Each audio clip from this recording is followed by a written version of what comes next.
I'm Rohan Petiagoda, and I serve on the resource panel of the Bandaranaike Academy for Leadership and Public Policy. I want to introduce the Academy to you by way of a small panel we have assembled from the leadership team of the Academy. I want to start by introducing our chairperson, former President, Madam Chandrika Bandaranaike Kumaratunga. Madam Kumaratunga, could you give us an idea of why it was that you were inspired to begin this initiative? Yes. For quite some time, I have felt the need for good leaders in this country. Having served at that level, I realized that the need was dire, especially in the last so many years. And the educational institutions, as far as I know, were not doing anything specific to build leaders. Even the schools and universities, if you may remember at the time you and I went to those institutions, had certain courses, though they may not have been called leadership courses specifically, to build, ethical, good humans. And now even in schools, universities, all that is missing. And my personal experience, practical experience, is that one of the major problems this country is facing today is that we do not have good leaders, skilled, ethical leaders who care for their country, who care for their countrymen, and who can lead not only at the political level, at every level, in the professions, in the private sector. Perhaps the private sector has a few more leaders than all the other sectors of civil society. So I thought, now that I have retired from active politics, either I had to just stay at home and sleep, which I find difficult to do, or do something, contribute something to our country to help build new leaders. So then this idea was swimming around my head. I discussed with a few people. We started about 1.5 years ago with 6 months courses. We did a couple of 6 months courses like that, and then we felt that we had to expand the scope of the courses and the type of faculty and all that. And then I spoke to Dr. Tara Dimel, who very kindly agreed to lead the whole process, after a lot of persuasion, of course. And so it took off like that. Fantastic. I next want to introduce Dr. Tara Dimel, who everyone knows was the Secretary of the Ministry of Education for many years during the administration of Madam Kumaratunga. Tara, what kinds of courses are you planning to roll out at the Academy? So in the initial phase, which we are planning to begin in about a month or so from now, we'll be launching the Academy with 5 flagship courses. And they would be primarily based on, firstly, strategic and ethical leadership. It will be on education policy and analysis, economic policy, political science and governance, and cybersecurity and AI and data protection. Yeah. What kind of background are you expecting the prospective students to come from? So these initial courses would be postgraduate diplomas. So necessarily the students would have to be graduates or have an equivalent professional qualification. But like I said, these are the initial batch that we are planning to launch. But eventually, perhaps from January 2024, we want to launch diploma courses, executive programs, certificate courses, and much more, because we have a very rich expert academic panel of which you are part of. So I think that's a huge bonus for us. So we have enough resource people at our beck and call, as it were. So we'll be able to launch a wide variety of leadership programs, and that, I think, would be the vision of the Academy.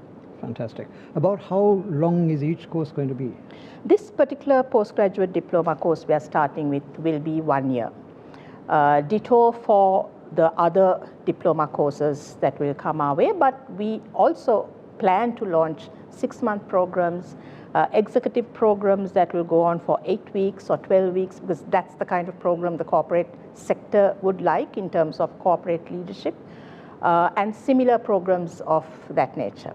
Sure. So it would all depend on what we decide to launch. We always do a kind of a very approximate feasibility study before we really plan a course. And one course would be on climate resilience, sustainability, and ESG, as you know very well. And that too, we hope to launch as a 6-month program starting from about February next year. Great. We also have with us Dr. Nirmal De Silva, who's a strategy consultant, a corporate trainer, a board director, and an associate professor. He's the Academy's course director on strategic leadership and ethical governance. Welcome, Nirmal, and I wanted to ask you firstly about your own personal background, because you've got a very interesting background, and how you think that these courses are going to enrich leadership in Sri Lanka. Yeah, Rohan. So it's an absolute pleasure to be able to create a course which is not only topical in nature, but will enable Sri Lankans and other students within the region to actually get the nuances required to be an ethical leader in today's VUCA world, as you might call it. Just about my background, so I had the privilege of leading multinational organizations in all 4 continents for almost 2 decades, and then I decided to be a full-time entrepreneur, which I'm still pursuing, but at the same time my passion has always been academia. So I teach in a number of universities, especially in the areas of strategic leadership and entrepreneurship and innovation. Fantastic. And finally we come to Professor Arjuna Parakrama, who is a senior academic at the University of Peradeniya and a renowned educationist and scholar, and dare I say it, a passionate advocate and activist in the field of human rights. He's the Academy's course director on education policy analysis. Arjuna, welcome. And I wanted to ask you what I suspect many people watching this video will wonder: whether these diplomas will be recognized by the UGC, and especially by government and private sector, because most people want to develop their careers alongside in developing their skills. Yeah, that's a very important question. What we are doing is we are following the national qualification framework very closely, so which means that we are adhering to all of the requirements of the UGC, which is a 25 credit course, but we have the flexibility to go beyond that. So we're going beyond the minimum. We have applied for accreditation, and that's a process that's ongoing. But we have also looked at affiliations and collaborations with international universities and organizations of stature. So I think while the accreditation is the minimum requirement which we are taking care of, we are going well beyond that. We have the flexibility to design courses within that framework to take on the best in the sort of developed world programs. So we have things like the capstone course, for example, which is quite an outstanding way of ensuring that the theoretical base is complemented by a practical intervention on the ground. So the students in the course actually get the confidence of being able to address a real problem and provide tangible results. I think that's what Madam Kumartung also, I think, was very keen, that when you talk about leaders and you talk about people who are engaged in the field in public policy, they need to get their hands dirty actually on the ground. There's no point doing only theoretical work. So that's where we are. We have applied for accreditation. We're looking at very interesting and exciting options internationally to affiliate. We're also using the best cutting edge kinds of processes and so on, because that flexibility is available to us. Will the courses be entirely in person here at the Institute, or are you looking at online content as well? I think that's one of the things that we're innovating.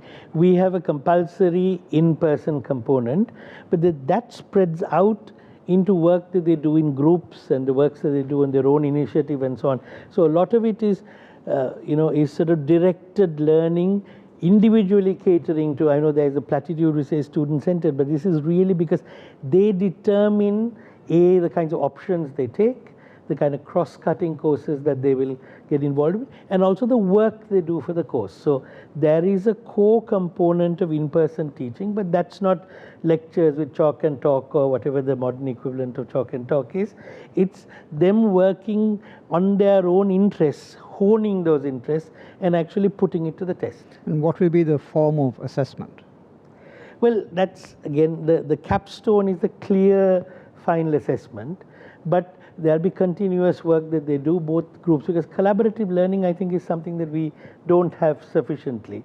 And so they will be doing that. They'll be actually doing field visits and so on. So they'll be assessed right through. There'll be a portfolio that is required from them, and of course the capstone will put their learning to the test. Madam Kumaratunga, this initiative must be costing a lot of money to roll out. Are you getting government funding to support this, or do you have international donors, or how are you making this happen?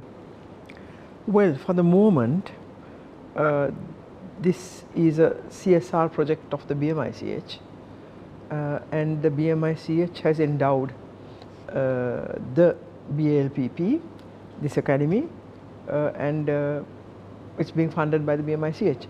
And once it is registered, now we are going in for registration not only at the UGC but as a guarantee company, independent company. Then the accounts and everything will be regularized, and then there will be an endowment from the fund of the BMICH, which can do it, so that the basic expenses are met in that way, and then. We have done a a budget which shows that we will be able to carry on thereafter after the initial funding. If we can't, then we'll have to delve into the BMICH funds, and maybe we will look for donor funding, but I don't think any donor will look at us until we are up and running. Yeah, quite right. I think that will be a challenge, and we have to prove ourselves first, I suspect. Yeah. Tara, roughly how much will students be expected to contribute on their side? Yeah, so for the postgraduate diploma courses, which we are launching in a few weeks, as I said, the course fee is $150,000 for the whole year. But there's a payment plan which very attractive offers. For example, if students were to register before the 31st of August, they are exempt from a certain amount of money. Ditto for certain packages for the corporates or ministries and certain entities like that. The BCIS, our sister organization, students who come recommended from the BCIS will be exempted. So there's a very attractive set of offers, like a payment plan, but the PGD courses will be $150,000. But once the diploma courses will be launched, they will obviously be at a lower rate, something in the range of $40,000, $50,000, and so on. So it all depends on the duration of the course, how many resource persons will be involved, and what kinds of teaching learning methodologies will go into each course. So it will be a spectrum of a range of prices, but the highest would be $150,000. All right, that sounds affordable, right? And most corporates, I think, would be willing to pay that much to get their employees into this course. Yes, I think it is, yes. And even for government servants to get sponsorship. Will you be offering any scholarships, for example? Yes, in fact, Madam Kumaratunga made this very important and very inspiring offer today, actually, at our very first board meeting, where she said that we should offer scholarships for teachers and master educators and principals, because education policy analysis is a key area that we want to promote, because that's kind of the bedrock of economic growth and everything else. So we are going to actively pursue that, particularly because the Ministry of Education also has been very interested in talking to us. In fact, that was the first ministry that reached out to us. So I'm going to write to them tomorrow itself and ask whether we could make that offer, scholarships. The number we will determine later. So yes, scholarships are very much on the cards. Fantastic. Nirmal, I think a question that will occur to many people is, Sri Lanka's got, what, 17 universities. Why can't they do what this academy is trying to do? Why do we need the Bandaranaike Academy to roll these programs out? I think there are multiple reasons for that. In the traditional brick and mortar type of education in the university system, I believe we are still very focused on knowledge-driven, qualification, hunting-oriented mindset. But in the modern world, and the World Economic Forum talks about that regularly, there is a skill set that is required by 2030 by modern leaders if they are to be successful and drive their organizations and countries to the level that they're supposed to, or the potential that they can reach.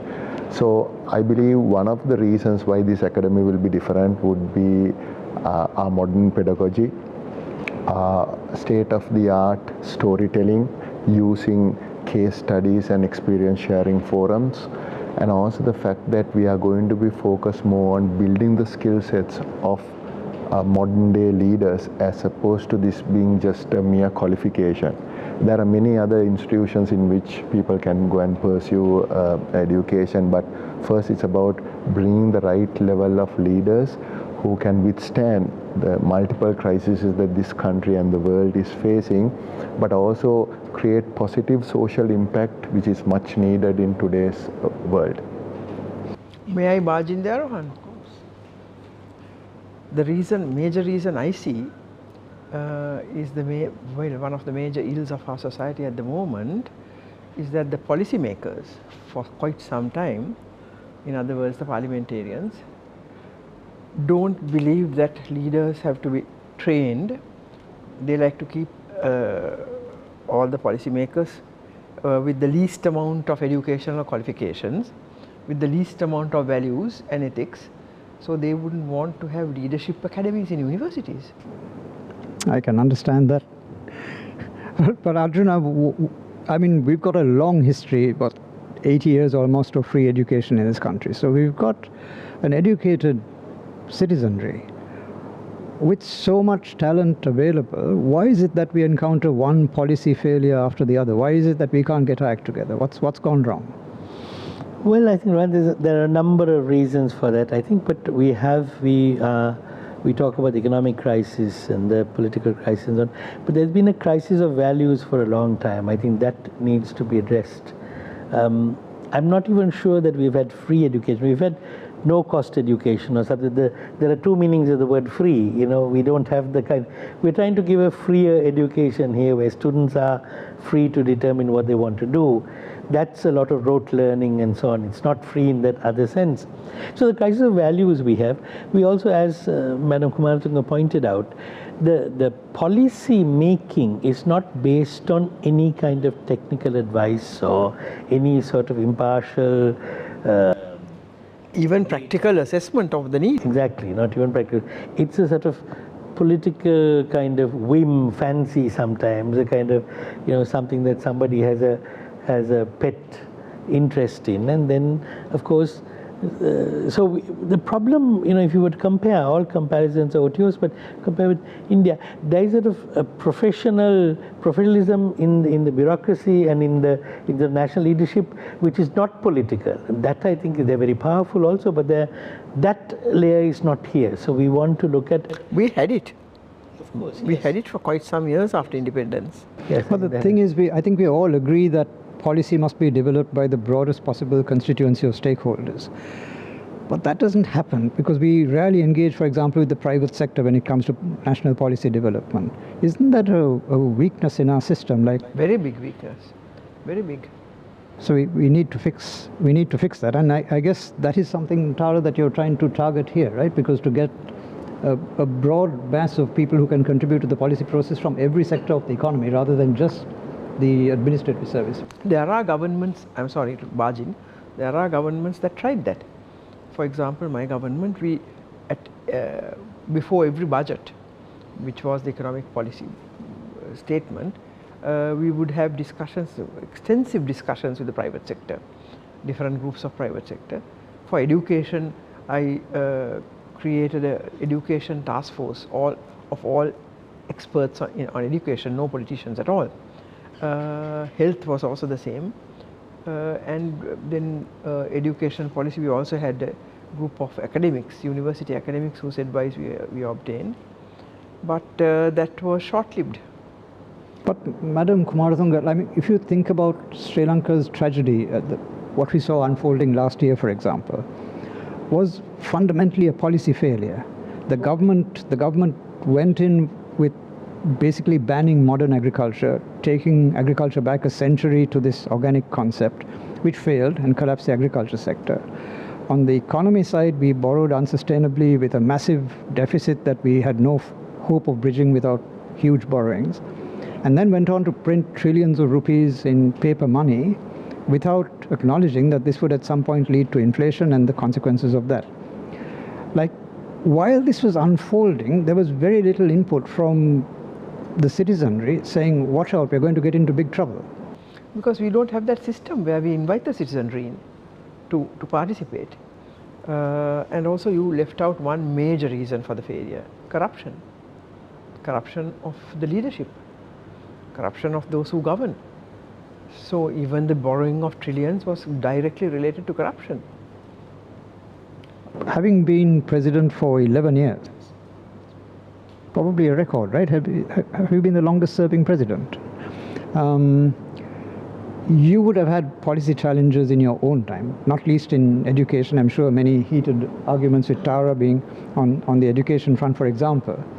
How do you look at getting the best of policy making from civil servants, from the public service, and academics and specialists? Because we don't have an institutional framework in the country that helps to make policy.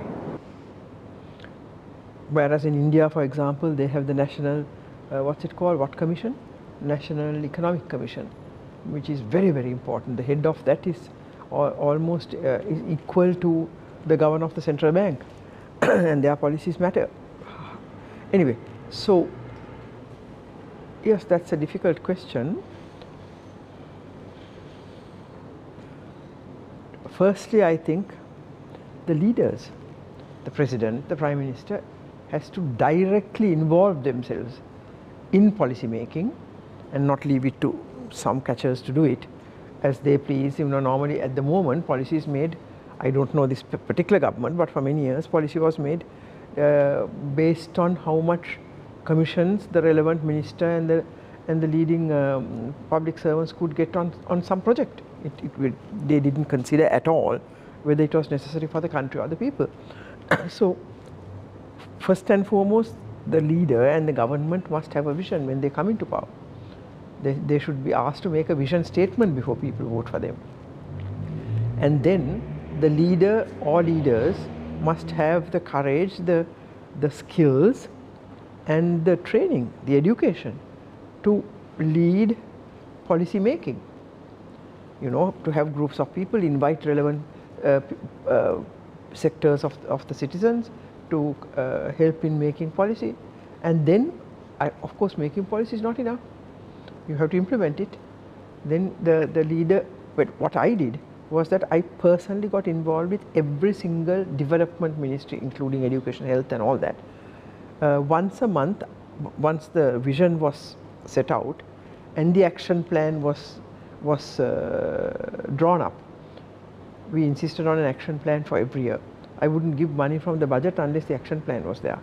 And then every month I would sit with the relevant minister and officials to review progress. You have to do that. I mean, in this country you have to do that. You have a system that engenders policy and... Systems, policy, vision, policy and systems and procedures to implement. And then somebody strong, one or two or many people, to ensure that it happens the proper way. But the systems and procedures are very, very important. In this country they have all broken down completely. If I may add, I think what we have is institutional failure.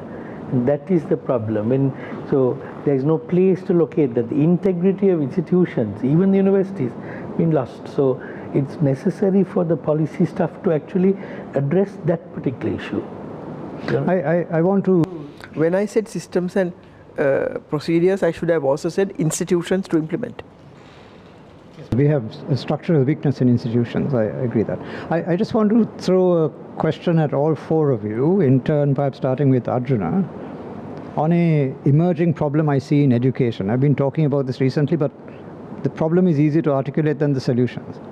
Out of every child or 100 children that enter primary one, grade 1, only 14% of girls get to university.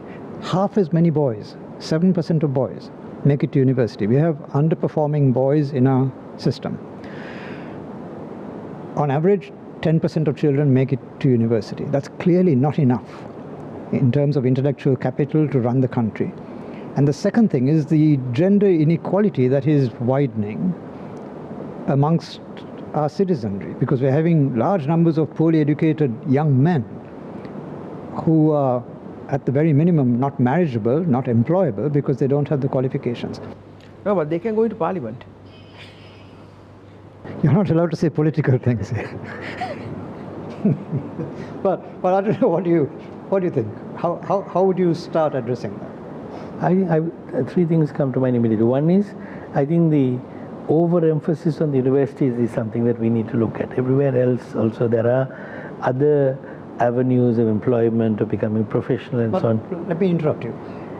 The whole education system is geared towards getting kids into university. That's what the O-levels and A-levels are all about. So do you think that system needs to be reformed? Clearly that has to change. I mean, that's why we need a clear education policy. If you look at the National Education Commission education policy statement, that's already out of date. It was printed in 2022. It doesn't deal with the crisis. The educational deficit that Tara talks about quite a bit, and that's very important. That's not there. We're not dealing with what happened during the COVID period. You know, it's not only, you see, basically it can be argued now that private tuition is more important than school education. It's also a huge drain on income. So there is a structural and economic reason why people are not performing well. The universities are centers of mediocrity, absolute mediocrity. Mediocrity is the norm and the flavor that is required. So I think you need a clear change, but we need the people right from the young who are able and who have the confidence to address those questions. It's not the same old people who have to do this. So I think that's what we are looking at. We are all passionate about this because we feel, and under Madam Kumartunga's guidance, we feel that there is a need to create a new fertile space where these ideas can be planted and so on.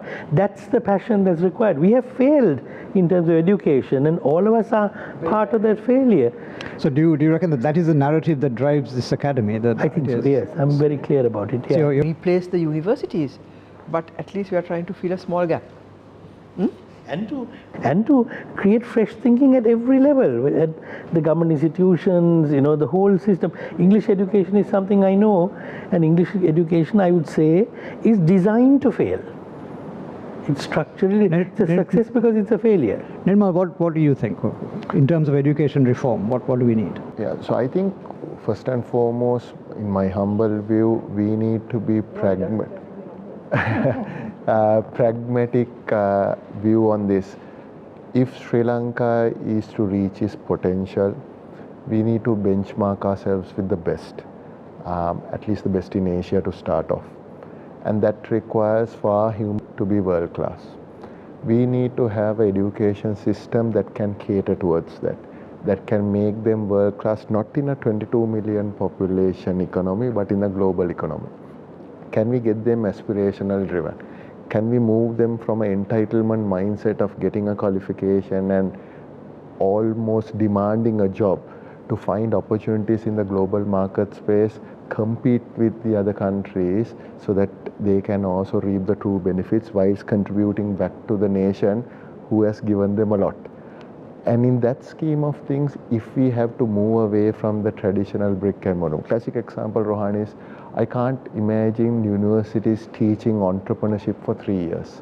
You cannot build entrepreneurs in a brick and mortar education system. You need to give them the platform, you need to give them the skills and get them moving into the real world. So we need to be ready towards that. Even the technology industry is talking about 10,000, 12,000 graduates, but whenever I speak to the industry, what they say is we don't need a 3-year degree.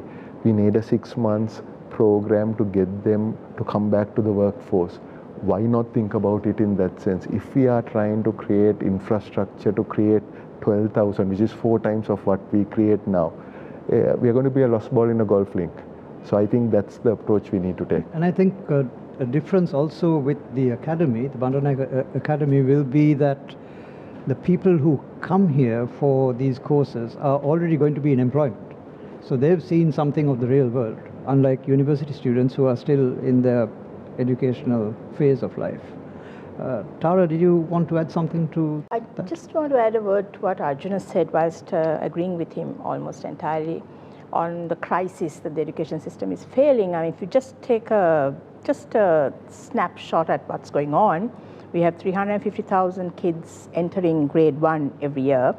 About 110,000 leave at O level. They are off the radar. We don't know what happens to them. Some time ago, they used to go to the technical vocational education sector, but now we know what that sector is like. 88 of those institutions, the government closed them recently. So when you take out that 110,000, roughly about 240,000 sit the advanced level. Like you quite rightly said, out of that 240,000, something like 20,000 go into the traditional 17 state universities. What happens to the rest? Fortunately, and I use the word fortunately, we have something like 75 private higher education institutions today, degree awarding. Some are tied up with overseas universities, some aren't. Thankfully for those, at least the balanced students get some form of a tertiary education, but at a cost. So parents have to find the funds somehow to send them. Absolutely, I was coming to that. So we don't have a proper quality assurance system there to monitor those 75 higher education institutions. By and large number of students post-OL and AL are left on the lurch. So they enter society undereducated, underskilled, sense of hopelessness, frustration. COVID added to all of that, as you know. I'm just going to finish by saying this one sentence. The Ministry of Education published a report in March 2023. It showed that out of grade 3 students, in terms of numeracy, the learning outcomes of the grade 3 students who got all the learning outcomes for numeracy were less than 7%. For literacy, about 6%. Why I am happy is at least in 2023 March, we had a report. That's what makes me smile. But other countries in the world, not just the developed countries, developing and even middle income, low income countries started doing these learning loss assessments as early as 2021 November, December. So we have done this only now. At least now we know where our learning loss gap is massive. I saw in the paper recently that the Ministry of Education and UNICEF are going to launch a catch-up learning program now. Now these kids who were in grade 3 in 2020, where are they now? What's the learning gap they have? Can we catch up? So these are the real problems. I'm not saying that the academy can address those problems, but I'm just placing before you some really devastating statistics. Yeah. I think we should all be sensitive to that. But I think it's also part of the academy's job to devise the policy interventions that you need to fix these problems. Indeed. Thanks for bringing that up.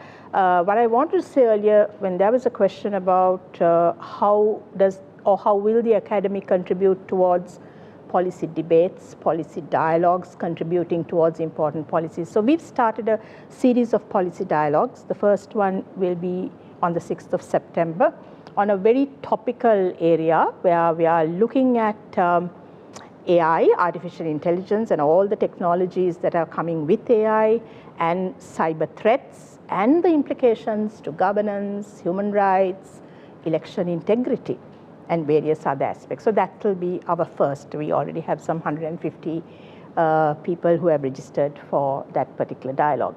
In October, we are hoping to have a similar dialogue on education policy, to listen to or look at what other countries have done post-COVID, and also in the current context where technology is an integral component of education. Today, you can't talk about education without technology. You'll be lost if we don't have technology in it.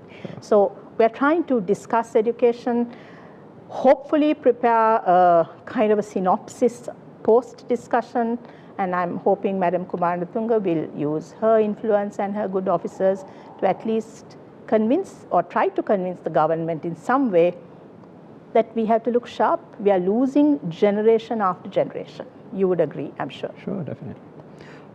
So that's the problem. What's the solution? When are you going to start? So we hope to start in our own little way. Arjuna's course on education policy analysis, he told me recently he's interviewed some really outstanding potential students. I'm hoping that would form the crux of a future education policy team for this country. And see, Rohan, we have some really intelligent people still left behind. They have not gone, although the migration craze is there. I think it's most of them who are trying to enroll to our courses. I mean, they see something happening here. I don't know whether I'm being like too optimistic, but we are able to, I think, catch some of the good talent. And this is one course which I think we will be able to make some dent in education policy making with the intention of changing the system. Arjuna, I hope I have... Yes. I mean, I think that was something fascinating. We have medical doctors, we have people who are engaged in development work, people who are not traditional in education, wanted to join the course. And I had to stop myself and think, why would you want to join this course? And it's very clear that they see some of the excitement, some of the thing that's necessary, and also the need. So I think I'm really overwhelmed by the sort of response that we've got so far. I mean, I thought education policy, something dry, people would not be interested, but it seems to be all kinds of people, eminently qualified people. Some of them have masters, 2 or 3 master's degrees, so they're coming because they want this particular course and not something else. So as Nirmal said, it's not qualification hunting, or it's not something, putting ticking a box. So that's what's exciting, I think. And in our courses, it's this quality of students and their commitment and the interest that determines the trajectory of the course. So the course can't be pre-packaged in that way. So I think that's very exciting, and I think it'll be a small contribution, but I think there is a snowball effect, and we are seeing, as Tara said, the need, and also people who want to address the need. Fantastic. And because after all, it affects everybody, right? Whether you're just a citizen, you get your education. If you're a parent, especially, it's a matter of great concern. So I hope that gave you a taster of what the Academy is trying to do, and that you'll take the next step, which is going to the website down here, having a look at the courses on offer and the starting dates, and that you'll ask if you've got problems, do inquire, the number's down there, and we look forward to seeing you enroll.